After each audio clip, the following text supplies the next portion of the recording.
Conheça a história de Jó, um homem que vivia uma vida de extrema prosperidade e piedade. Ele era abençoado com uma família grande, muitas posses e uma reputação impecável de justiça e bondade. Jó não era apenas rico materialmente, mas também espiritualmente, dedicando-se a Deus em cada aspecto de sua vida. Sua fé era tão profunda que ele oferecia sacrifícios por seus filhos, temendo que pudessem ter pecado em seus corações. Essa era uma vida que parecia inabalável, um exemplo de como a virtude poderia ser recompensada. Mas o que aconteceria se toda essa felicidade fosse subitamente tirada? O que testaria a fé de um homem assim? Fique comigo e descubra o que se esconde por trás dessa aparente perfeição. No plano celestial, uma cena intrigante se desenrola. Deus e Satanás travam um diálogo sobre a fidelidade de Jó. Satanás, o acusador, argumenta que a fé de Jó é baseada apenas nas bênçãos que recebe.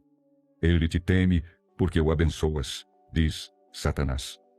Ele insinua que, se todas as proteções e riquezas de Jó fossem removidas, ele certamente amaldiçoaria a Deus. Deus, confiando na lealdade de seu servo, permite que Satanás o teste, mas com uma condição: a vida de Jó deve ser poupada. Esse pacto celestial sela o destino de Jó, transformando sua vida perfeita em um campo de batalha espiritual.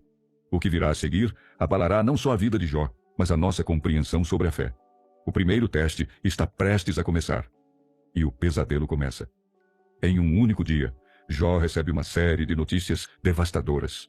Primeiro, mensageiros chegam com a terrível notícia de que seus bois e jumentos foram roubados e seus servos mortos. A seguir, outro mensageiro relata que o fogo do céu consumiu suas ovelhas e mais servos. Antes mesmo que a dor pudesse assentar, outro chega, ofegante, com a notícia de que os caldeus haviam roubado seus camelos e matado mais servos. A cada nova mensagem, o chão de Jó parecia desmoronar. Mas o pior ainda estava por vir. O que poderia superar a perda de todos os seus bens? A resposta vai quebrar seu coração. O último mensageiro traz a notícia mais cruel de todas. Um vento forte derrubou a casa do filho mais velho de Jó, onde todos os seus filhos e filhas estavam reunidos para um banquete. Todos eles morreram. A perda de seus bens materiais já era inimaginável. Mas a morte de seus 10 filhos é uma dor que transcende qualquer compreensão humana. Jó, ao receber essa notícia, rasga suas vestes, rapa a cabeça e se prostra em terra. Em meio a essa devastação total, sua reação é um testemunho de uma fé inabalável. Ele não amaldiçoa a Deus, mas adora, dizendo: Nu saí do ventre de minha mãe, e nu para lá voltarei. O Senhor deu, e o Senhor tirou. Bendito seja o nome do Senhor. A prova de que a fé de Jó era genuína foi dada. Mas será que ele conseguirá suportar o próximo ataque de Satanás? A prova de Jó havia começado, e Satanás, insatisfeito, retorna à presença de Deus. Ele argumenta que Jó suportou a perda de seus bens e filhos, mas que a verdadeira lealdade só seria testada se sua própria saúde fosse atingida. Pele por pele, diz Satanás, tudo o que um homem tem dará pela sua vida. Ele insiste que se Deus permitisse que ele tocasse na saúde de Jó, ele certamente o amaldiçoaria na sua face. Mais uma vez, Deus permite o teste, mas mantém o limite. Satanás pode afligir o corpo de Jó, mas sua vida deve ser poupada. Este novo ataque será ainda mais brutal e solitário que o anterior. Como Jó irá reagir quando a dor física se juntar à dor emocional? Satanás age rapidamente. Jó é atingido por terríveis feridas, desde a planta dos pés até o alto da cabeça, coberto de úlceras dolorosas. A dor é tão insuportável que ele se senta em cinzas e usa um caco de telha para raspar as feridas, buscando algum alívio. A imagem do homem, outrora próspero e respeitado, agora desfigurado e sofrendo, é desoladora. Sua esposa, vendo-o nesse estado de miséria, o confronta. Você ainda mantém a sua integridade. Amaldiçoa a Deus e morra. Ela o desafia. Suas palavras são um golpe cruel, adicionando a dor da incompreensão à sua aflição. Como Jó reagirá a esse desespero vindo daquela que deveria ser seu maior apoio? Jó responde à sua esposa com uma sabedoria que vem de sua fé inabalável. Você fala como uma insensata, ele diz. Receberemos o bem de Deus e não receberemos o mal. Mesmo em meio à dor física e ao desespero de sua esposa, Jó se recusa a pecar com seus lábios. Ele se mantém firme em sua crença de que Deus é soberano sobre todas as coisas, boas ou ruins. Esse momento de resiliência e fé absoluta é um dos pontos mais tocantes da história. Mas A solidão de Jó não duraria para sempre. Em breve, ele receberia a visita de seus 3 amigos, Elifaz, Bildade e Zofar. Eles vieram para consolá-lo, mas será que realmente o ajudaram? A chegada dos amigos de Jó traz um raio de esperança, mas também a semente de um novo tormento. Ao vê-lo de longe, mal o reconhecem, tamanha é a sua desfiguração. Eles rasgam suas vestes e se sentam no chão com ele, em silêncio, por 7 dias e 7 noites. Esse silêncio é a verdadeira compaixão, um ato de solidariedade genuína. Mas é o que acontece depois que se torna o próximo desafio de Jó. Quando ele finalmente rompe o silêncio com um lamento profundo sobre o dia em que nasceu, seus amigos começam a falar. A intenção era boa, mas suas palavras se revelariam mais dolorosas que a própria doença. Prepare-se para um debate intenso e revelador. Os amigos de Jó, Elifaz, Bildade e Zofar, começam a expor suas teorias. Eles acreditam firmemente na teologia da retribuição, a ideia de que a bondade é sempre recompensada e o pecado é sempre punido. Para eles, o sofrimento de Jó só pode ser resultado de um pecado grave e oculto. Pode um homem ser justo diante de Deus? Zrênia, pergunta Elifaz. Eles o pressionam a confessar seus supostos erros, acreditando que somente assim ele poderia ser restaurado. As palavras deles, embora bem intencionadas, são como sal nas feridas de Jó, que insiste em sua inocência. Ele sabe que não pecou e não entende a razão de tanto sofrimento. O que Jó irá responder a essa acusação injusta?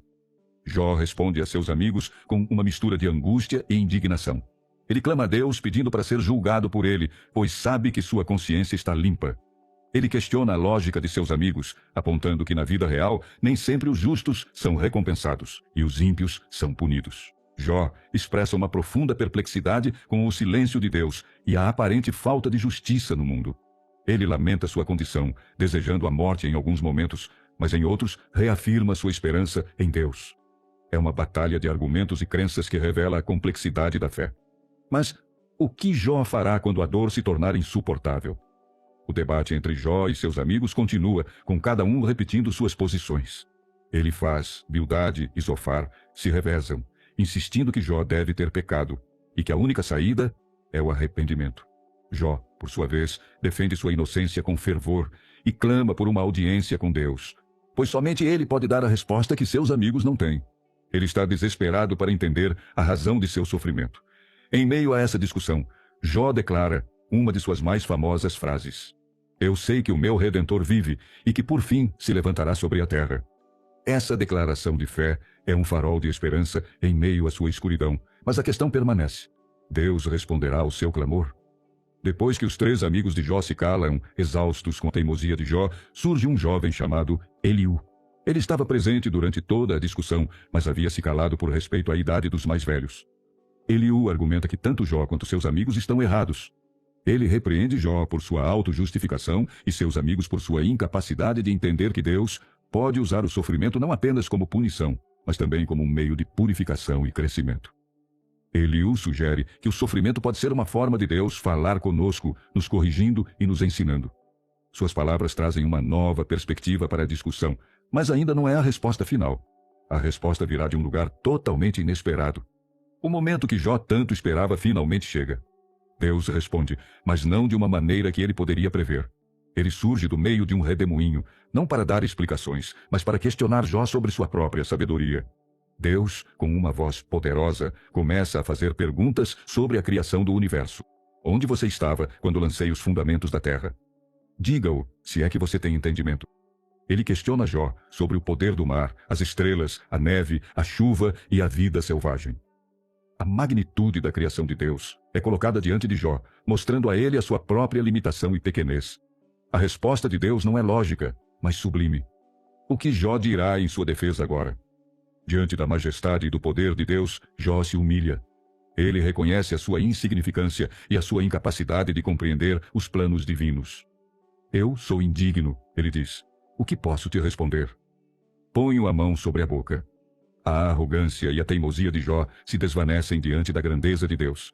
Ele reconhece que estava falando de coisas que não entendia. Sua fé não é mais baseada em uma compreensão intelectual de Deus, mas em uma humilde adoração de sua soberania. Mas a lição ainda não terminou. Deus ainda tem mais a mostrar a Jó. Deus continua a mostrar a Jó o seu poder, descrevendo criaturas majestosas e indomáveis, como o Behemote e o Leviatã. Essas criaturas simbolizam a força da natureza, que está completamente sob o controle de Deus, e mostram a Jó que ele não pode sequer dominar a terra, quanto mais os planos divinos. A mensagem é clara: o homem não tem a capacidade de compreender os caminhos de Deus. A sabedoria de Deus é ilimitada, e a sabedoria humana é finita. Jó finalmente entende a sua posição.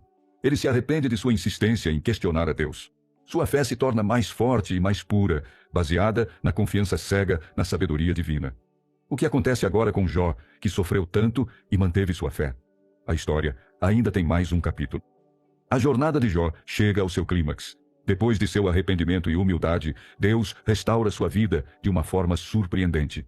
Ele primeiro repreende os amigos de Jó por suas falsas acusações, dizendo que eles não falaram o que era reto a seu respeito. Deus exige que eles se arrependam e peçam a Jó que interceda por eles, mostrando a Jó que, apesar de tudo, ele ainda é um servo justo. Essa restauração da dignidade de Jó é o primeiro passo para a sua redenção. Aquele que havia sido humilhado agora é honrado por Deus diante de seus amigos. Mas o que acontece com a riqueza e a família que Jó perdeu? Deus restitui a Jó tudo o que ele havia perdido e de forma dobrada. Ele recebe 7 filhos e 3 filhas, e uma riqueza inimaginável, com 14.000 ovelhas, 6.000 camelos, 1.000 juntas de bois e 1.000 jumentas. O final da história de Jó é uma recompensa pela sua fé inabalável. Ele vive mais 140 anos, desfrutando de uma vida longa e feliz, vendo seus descendentes até a 4ª geração. A história de Jó é uma prova de que a fé, mesmo em meio à adversidade, não é em vão.